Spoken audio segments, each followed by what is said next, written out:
Hello বন্ধুরা, welcome back to my channel. আশা করি তোমরা সবাই খুব ভালো আছো। আমিও খুব খুব খুব ভালো আছি। আর দেখো, বৃহস্পতিবারে আমি সন্ধ্যার সময় পুজো করতে বসে পড়েছি। আর সব থেকে প্রথমে আমি ঘরটা পরিষ্কার করে নিয়েছি, ঝাড়ু পোছা করে আলপনা দিয়ে গা ধুয়ে তারপরে জামা কাপড় চেঞ্জ করে, কারণ সকালে তো চান হয়ে যায়, ওই জন্য সন্ধ্যার দিকে আর চান করিনি। গাটা ধুয়ে জামা কাপড় চেঞ্জ করে দেখো আমি পুজোতে বসে পড়েছি। মন্দিরটাও পরিষ্কার করে নিয়েছি আর এখন ঘরটা রেডি করছি।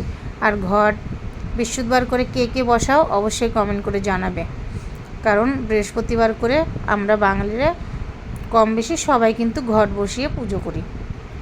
তো চলো ঘরটা রেডি করা যাক। আর তোমরা কিন্তু সাথে থেকো, পাশে থেকো, পুরো ভিডিওটা স্কিপ না করে দেখতে থাকো। আশা করি তোমাদের সত্যিই খুব ভালো লাগবে। আর দেখো, আমি পুজো করতে করতে আমার মেয়ের বান্ধবী আসছিলো, ওর সঙ্গে আমি একটু গল্প করতে বসে পড়েছি। আর মেয়ের বান্ধবী মানে আমারও তো বান্ধবী, তাই না বলো?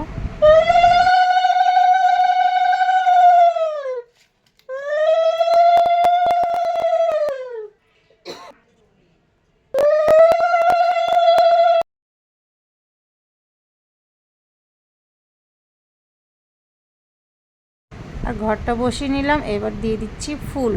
আর একে একে সব দেবদেবতাদের ফুল দিয়ে দেবো। তারপরে সন্ধ্যা আরতিটা করে পাঁচালি পরব। আর আমি বৃহস্পতিবার করে পাঁচালি পড়তে খুবই ভালোবাসি, কিন্তু আমার পাঁচালি আমি প্রতি বৃহস্পতিবার যে পাঁচালি বইটা পড়ি সেই পাঁচালি বইটা রয়েছে অন্য জায়গায়। আর আজকে মানে কালকে আমি আওয়াজটা দিচ্ছি শুক্রবারে, ওই জন্য বলছি কালকে যে মানে বৃহস্পতিবার করে যে আমি পাঁচালিটা পড়ি প্রতিদিন, সেই পাঁচালিটা অন্য জায়গায় আছে, তো আমাকে বাধ্য হয়ে অন্য পাঁচালিটা পড়তে হলো।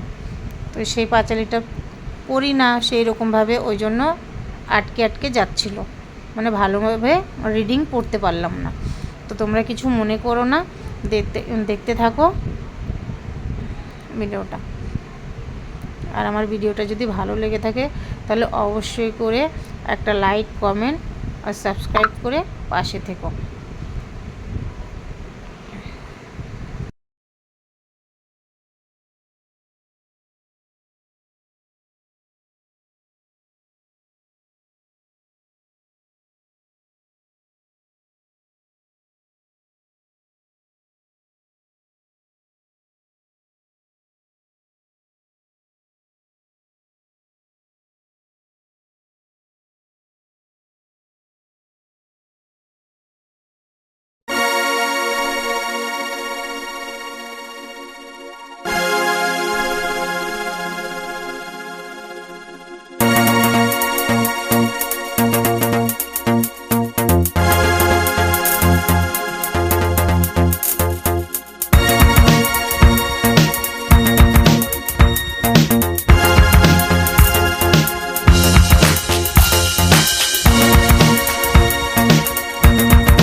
তো দেখো ঠাকুর ঘরে পুজো দেওয়া হয়ে গেছে, আর আমার ঠাকুর ঘরের উপরে রয়েছে শিবলিঙ্গ।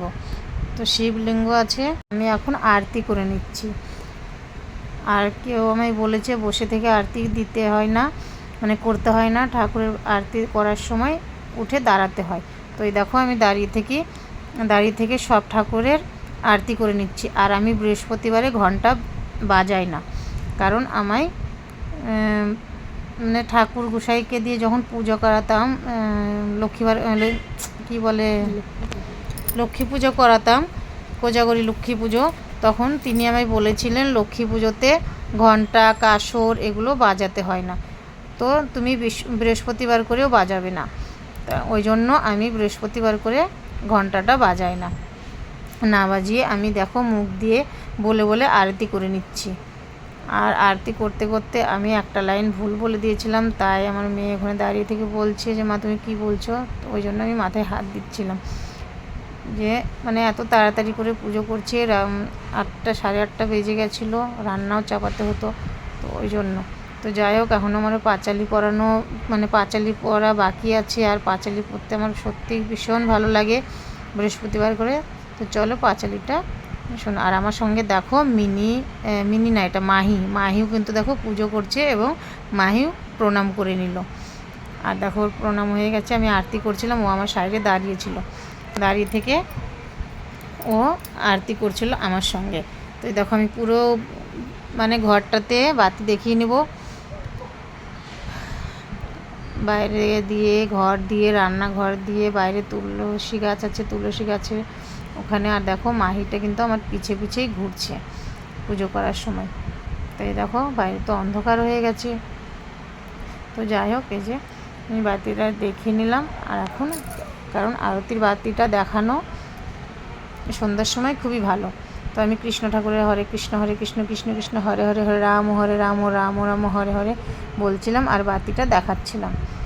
তো যাই হোক, এই যে আমার বাতি দেখানো হয়ে গেছে, এখন আমি করবো পাঁচালি।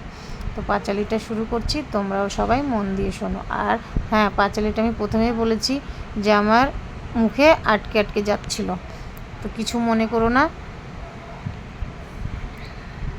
কারণ এই বইটা আমি পড়ি না তো প্রতিনিয়ত, ওই জন্য আমার মুখস্থ নয়। আর আমি যে বইটা পড়ি সেটা আমার মুখস্থ, সেই বইটা রয়েছে অন্য জায়গায়, সেটা বার করার মতো ব্যবস্থাও ছিল না, কারণ আমার হাজব্যান্ড নেই, ওটা উপরে ওঠানো আছে।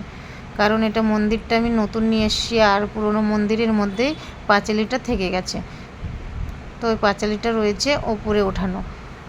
দোল পূর্ণিমার নিশি নির্মলয় আকাশ, মৃদুগন্ধ বহিতেছে মলয় বাতাস, মলয় পর্বতে বসি লক্ষ্মীনারায়ণ মন সুখে দুইজনে করে আলাপন, বিনা করে হেন কালে নারদ মহামুনি, ভক্তিবরে উভয়রে মিলেন তিনি, করজোরে লক্ষ্মীরে সম্বোধি ঋষিবর, এক কথা কহি মাগো তোমারও গোচর, নরলোক পানে মাগো চাহো একবার, মর্তবাসী অন্যভাবে করে হাহাকার, বলো মাগো কৃপা করি কি পাপের ফলে, মর্তবাসী নর নারী দুঃখের সদা জলে, শুনি লক্ষ্মী নারদের বলেন তখন, ধরাবাসী দুঃখ পায় পাপেরও কারণ, লক্ষ্মী রূপা নারী শ্রীজি পাঠানু মর্তেতে, আমারে ভুলেছে তারা পড়িয়া লোভেতে, লজ্জা আদি গুণ যত রমণীর ছিল, ক্ষণিক সুখের লাগি বর্জন করিল, স্বামীর না মানে তারা না শুনে বচন, ইচ্ছা মতো হেতা সেতা করিছে ভ্রমণ, প্রতিগৃহে এই রূপ পাপের আগার, অচলা হইয়া সেটা থাকি কি প্রকার, শুনিয়া নারদ বলে বিষণ্ণ বদনে, কি রূপে প্রসন্ন তুমি হবে নারীগণে, কি রূপে পাইবে তারা তব পদ ছায়া, দয়াময়ী তুমি না করিলে দয়া। নারদের বাক্য লক্ষ্মী প্রসন্ন হইল, আসন দানিয়া তারে বিদায় করিল, অতঃপর লক্ষ্মী মাতা বলেন নারায়ণী, মর্তের দুর্গতি প্রভু ঘুচাবো কেমনে, শুনিয়া লক্ষ্মীর কথা বলে নারায়ণ, অস্থির হইও না দেবী স্থির করো মন, আমি যাহা বলি তাহা স্থির রেখো মনে, ধরাধামে যাও লক্ষ্মীব্রত প্রচারণে, নারায়ণ বাক্য লক্ষ্মী আনন্দিত হন, লক্ষ্মীব্রত প্রচারিতে ধরাধামে যান,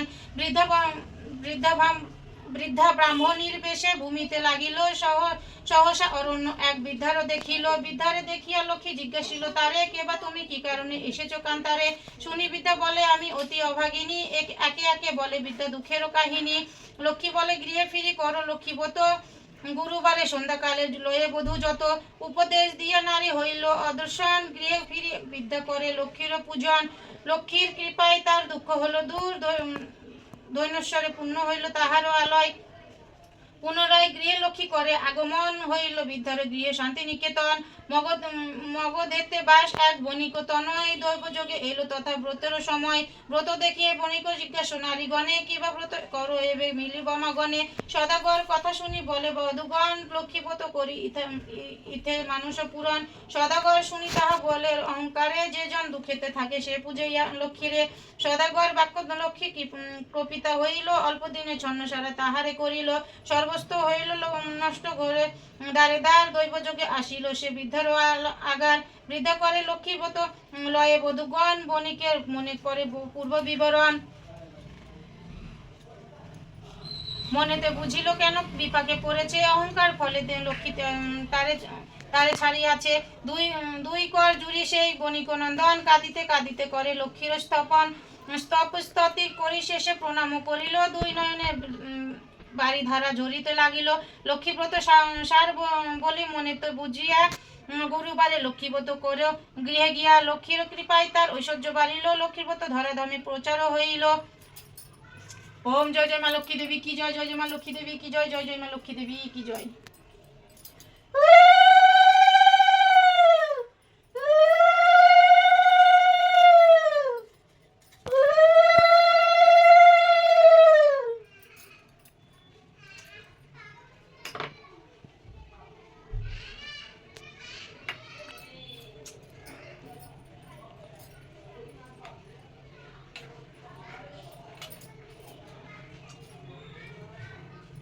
এটা না অন্য লক্ষ্মীর পাঁচালী, এটা হচ্ছে 12 মাসে লক্ষ্মীর পাঁচালী না, মানে 12 মাসে লক্ষ্মীর পাঁচালী অন্যরকম, যেরকম বৈশাখ মাসের আলাদা তোমার। এই দেখো দেখাচ্ছি দাঁড়াও, যেমন এই যে বৈশাখ মাসের ব্রত কথা, এটা হচ্ছে ব্রত কথা, এটা পাঁচালী জাস্ট এতটুকু, এখান থেকে নিয়ে এতটুকু। আমি যে পাঁচালীটা পড়ি সেটা অন্য, ওটা আছে অন্য জায়গাতে, ওই বইটা পারতে হবে। তো এটা আমি পড়ি না, ওই জন্য আমার মুখে আটকে আটকে যাচ্ছে, আর ওটা পড়ি ওই জন্য ওটা আমার আটকে না। তো যাই হোক, পাঁচালী তো পাঁচালী হলো, বিশ্ববারে 12 মাসে পাঁচালী এটাও। তো এটাতে অল্প আছে, ওটাতে মানে পুরো আছে, রাখলাম এটাই কর। আর দেখো আমার পুজো, আমি এদিকে পুজো করছি আর এদিকে এরা দুটো খেলে মানে পুরো বাড়ি মাথায় করে নিয়েছে, আর যে একটা করে ধমক দিচ্ছে। আর দেখো এত শান্তশিষ্ট বাচ্চা হয়ে গেছে, মানে এদের থেকে ভদ্র মানে লোকই নেই, পশুই নেই। তো যাই হোক, সবাই ভালো থেকো, সুস্থ থেকো। আর আমার ভিডিওটা যদি ভালো লেগে থাকে তাহলে একটা লাইক, কমেন্ট আর শেয়ার করে দিও। আর যারা নতুন তারা সাবস্ক্রাইব করে আমার পাশে থেকো। তো আজকের মতো টাটা, সবাই ভালো থেকো।